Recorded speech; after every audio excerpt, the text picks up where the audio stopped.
नमस्कार भावांनो, हिंद केसरी मैदानमध्ये आपलं सर्वांचं स्वागत आहे.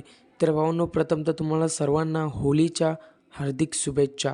तर भावांनो, आज मी तुम्हाला अपडेट घेऊन आलेलो आहे. ती अपडेट म्हणजे आपला सर्वांचा लाडका रुस्तम द्वादशम हिंद केसरी देव बकासूर नक्की आज पळेल का? आणि पहिरा कोण? सर्जा दादा की चिमण्या? तर याच्याबद्दल आपण खात्रीशीर आणि 100% फिक्स अपडेट घेऊन आलेलो आहे. तर भावांनो, काल आपला बकासूर पळताना दिसला आणि बकासूरचा पायरा होता राजासोबत एम नानापेठ यांचा राजा. परंतु भावांनो, सेमीला बकासूरची आणि राजाची हार झाली काही कारणास्तव. त्यामुळे आज बकासूर आपल्याला पळताना दिसेल का?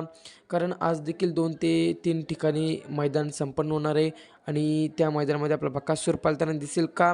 तर नाही भावांनो, आज कुठल्याहीच मैदानामध्ये आपला बकासूर पळताना दिसणार नाही. बकासूर आता आरामावर आहे आणि नक्कीच टॉप नियोजनामध्ये आता बकासूर आपल्याला दिसत आहे. कालचा पायरा देखील टॉपचाच होता, परंतु नशिबाची साथ नव्हती, त्यामुळे बकासूरला हार पत्करावी लागली. असं भावांनो, येणाऱ्या नक्कीच कोणत्या मैदानामध्ये पळेल याची लवकरच व्हिडिओ येईल आपल्या चॅनलवरती. धन्यवाद.